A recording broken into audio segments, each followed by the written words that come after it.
This isn't something that we're going to spend an enormous amount of time on, in part because of where we think various stakeholders are in this process. But I think it's important to at least acknowledge content, because when you think about how might you design a school report card, this is probably the first thing that comes to mind, right? Like, oh my gosh, what am I going to put in it? I have a page or a screen I have to fill up. What should go there? And there's a lot of different ways that we could think about this, particularly now.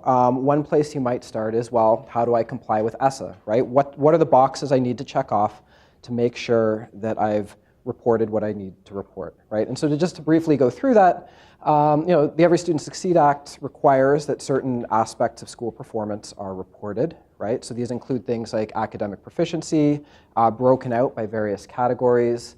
It includes the resources that are being invested in particular schools, again, broken out according to where that money is coming from, and then also whether it's being dedicated towards salaries or not. Specific offerings that schools are providing, as well as a specific definition of what the accountability system is, what the metrics that are being used to inform what a school's ranking would be, and then the school's individual rankings relative to that system. So that's one place you could start. Obviously now that's an important consideration.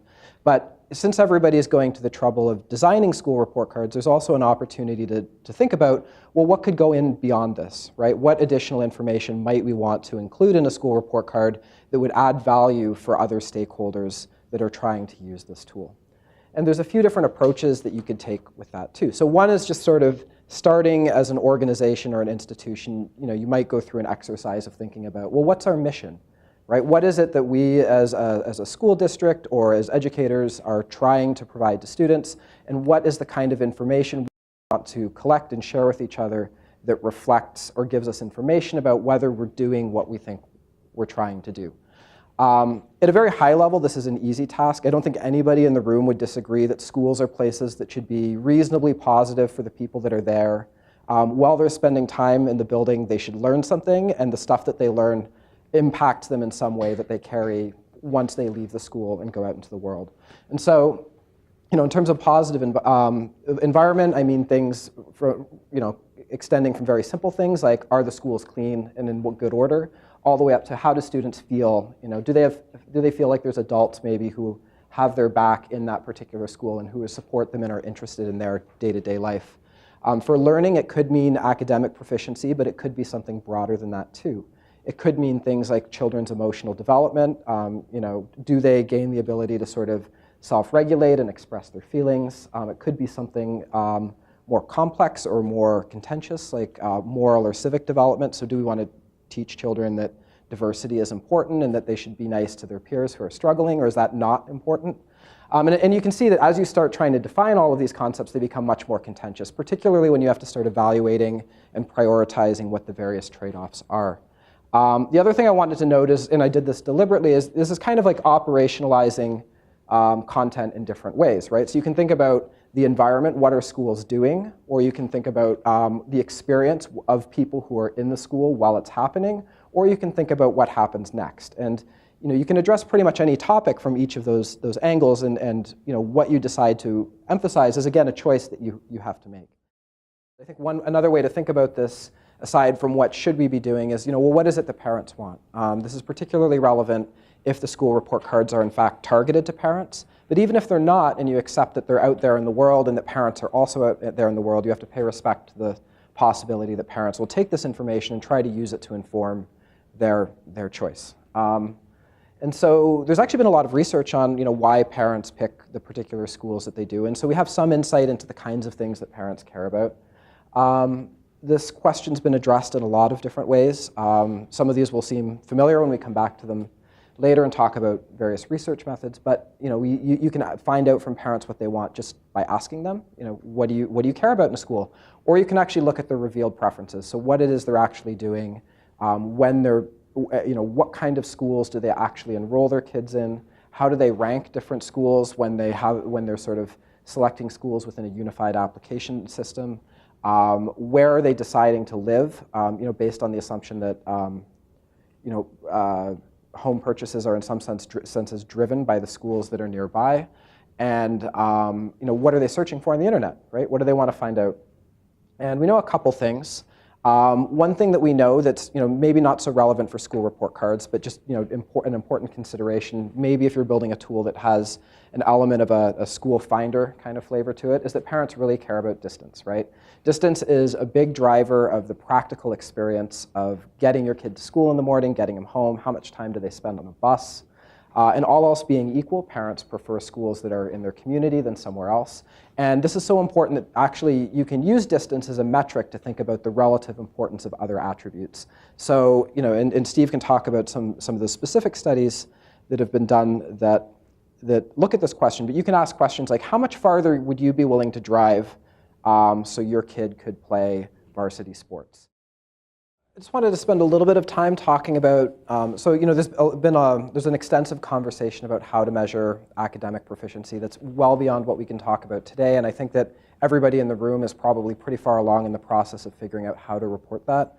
I want to spend a little bit of time talking about a couple different aspects or a couple different types of information that might be relevant for school report cards, in part because researchers are starting to appreciate their relevance for student outcomes, and also because there isn't really necessarily a lot of consensus about the right way to measure these kinds of constructs. So the first is like school climate, right? So what does it feel like to be in a school?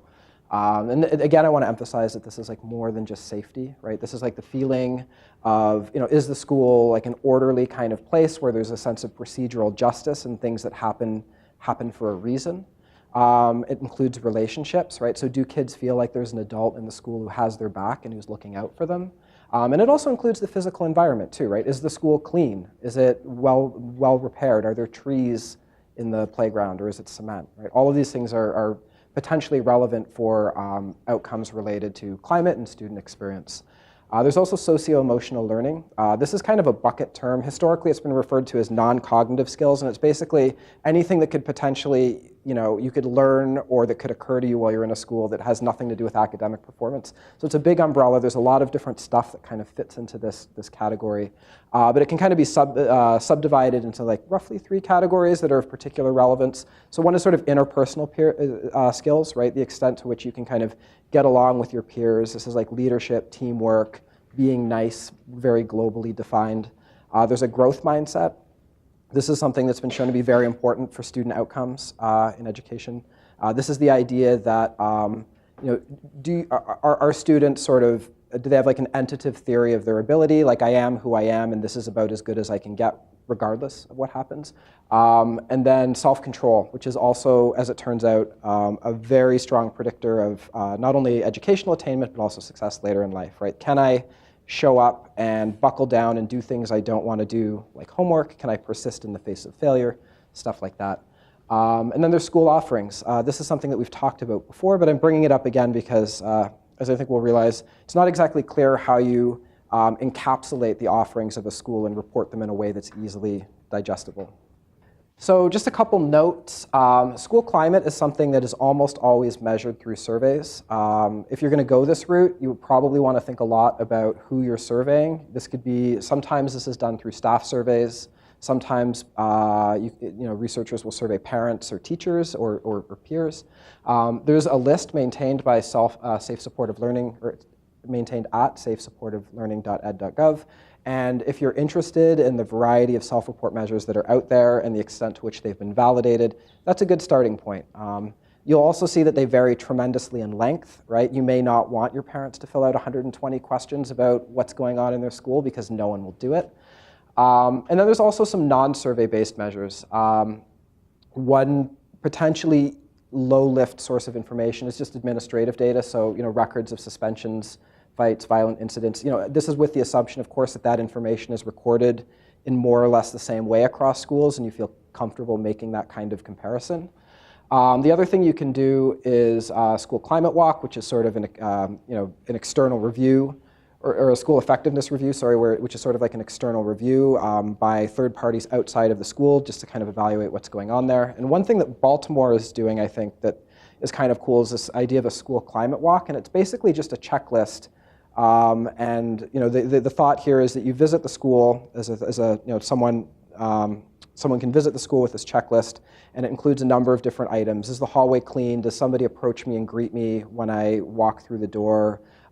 Is it noisy and chaotic or reasonably quiet? And this gives you like a very moderate effort sort of environmental assessment of like what's happening in terms of the physical space of the school. One thing I want to point out here that I think is important is that survey and non-survey measures are only moderately correlated with each other, right? So for taking safety as an example, there's a difference between a school being safe objectively and a school feeling safe, and those two things aren't necessarily the same thing. I think you can have a conversation about which one of those things is most important for students or which one do we want to prioritize in terms of reporting. But I think what you want to be careful with here is using one of those measures to make inferences about the other, right? Feelings of safety don't necessarily translate into objective safety and vice versa. I just wanted to come back to this notion very quickly of reference effects. This is particularly true for socio-emotional learning related questions, which are also self-report. And whenever you're asking somebody a question like, are you dedicated and hardworking or something like that, the question that comes to mind is always, there's an implied compared to what. And so when people are responding to surveys and evaluating themselves or their kids or their students, it's always in relationship to some sort of reference point. And for that reason, you get, you can run into issues with these kind of survey-based measures. So for example, very highly demanding schools will often produce better educational outcomes, but then when you survey kids about whether or not they're hard workers, they all say no. And the reason why is because there's their peers are also very hard workers, and they're evaluating themselves against their peers. So on one level, when you're looking at individual students, people who say that they're hard workers actually do better in school. But then when you compare different schools and just look at the school level average, some of the schools producing the best outcomes, students feel like they're not quite living up to the standards that they feel should be imposed upon themselves or that they're trying to apply to themselves. I think, again, the take-home measure here is that you can also think about non-survey measures. People are working on behavioral assessments that will let you sort of compare between different schools. How long do kids persist on really hard tasks? That's an area where there's only a little bit of work that's just starting now around things like grit and mindset and the behavioral outcomes that produces. We're a long way off from that. And when you're using administrative data to answer these kinds of questions, it's important to keep in mind that they may not be clean measures of socio-emotional learning. So kids may not complete their homework for a lot of reasons beyond the fact that they might be lacking the will to do so, right? So very early, the jury's not out yet, or the jury's not in yet. I think the take home from all of this is, we've talked a lot about all of the different things that could go in report cards, what has to be there, heard a lot of information from people in the table about what else could be there. And the real challenge is taking all that content and organizing it in a way that provides all the information that people want without providing too much information, right? So when people are looking at schools or trying to make any decision about anything in their life, they basically will attack the problem until they kind of run out of energy and then stop, right? And so this is true for 401ks, buying an iPod, picking a school. There's just a point where you can't evaluate it anymore. You may not have a perspective of what kind of time that looks like, because we're all kind of wonkish and like data and stuff like that. But we'll see in the web analytics that the time that people spend looking at these report cards might be less than you think. So more measures can complicate life for consumers because they may not find what they're looking for, right? You may be hiding stuff that's actually critically important with each new element that you add in if you don't do it right. And then the other piece is that you may be providing shortcuts, so if that parents will use inadvertently. So for example, if you have a value-added measure of educational attainment, that's really hard to understand. If you have a bunch of other information in there that looks kind of like it might be about educational quality, like maybe class size or something like that, parents might try and answer questions about, say, the academic performance of the school by looking for those other cues and drawing all that information instead of the metric that you worked really hard on to convey to parents that piece of information. So there's trade-offs in terms of more versus less. But that said, some of that can be mitigated through design, and I think that's my cue for to switch off here.